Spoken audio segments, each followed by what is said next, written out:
This little light of mine, I'm gonna let it shine. This little light of mine, I'm gonna let it shine. This little light of mine, I'm gonna let it shine all the time, let it shine. Good morning, Fremont friends and family. My name is Sean, and today we're talking about Matthew chapter 5, verses 14, the latter part of the Beatitudes, but I'm gonna actually take us through verse 16. It says, "You are the light of the world. A city on a hill cannot be hidden, neither do people light a lamp and put it under a bowl. Instead, they put it on its stand, and it gives light to everyone in the house. In the same way, let your light shine before men, that they may see your good works or deeds and glorify your Father in heaven."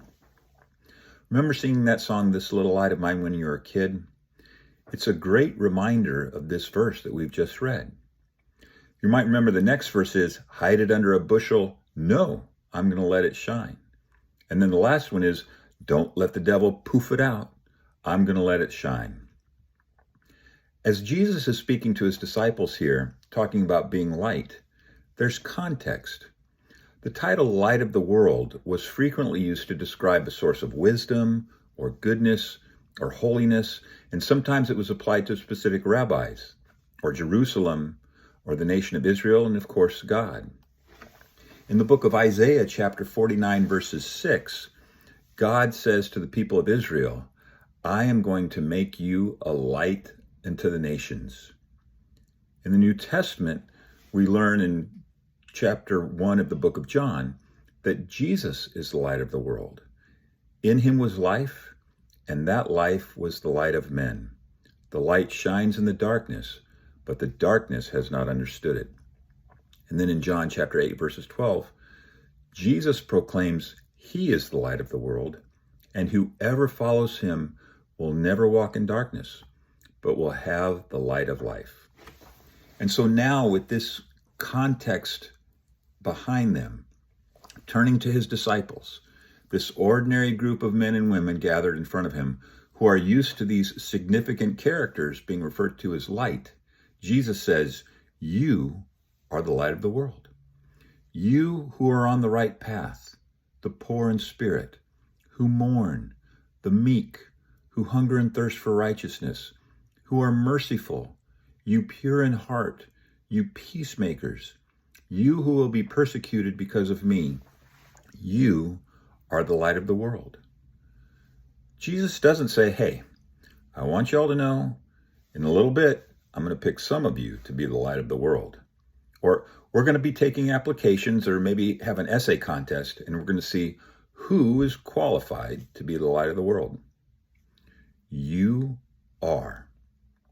If you call yourself a follower of Christ, that's you.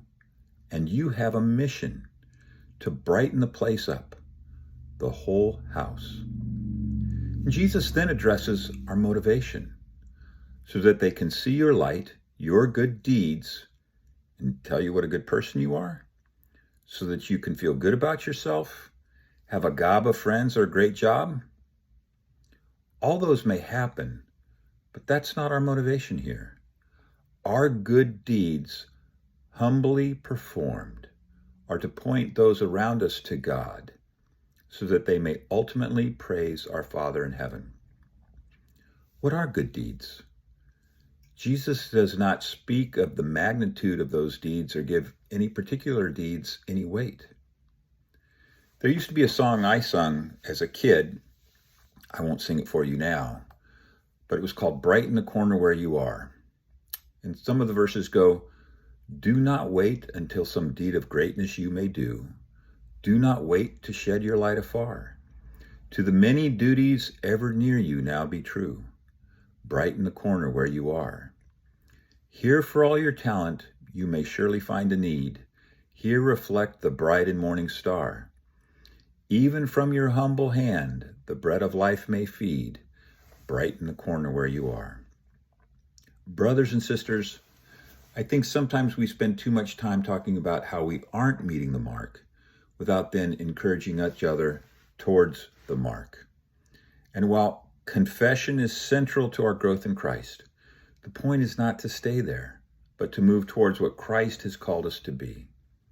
So let's exhort and encourage each other not to tire of doing good, for the purpose of humbly pointing our friends, our community, our world to God. And if you want to know what that looks like, I encourage you to read the next 23 chapters of Matthew. Thank you, and have a blessed day.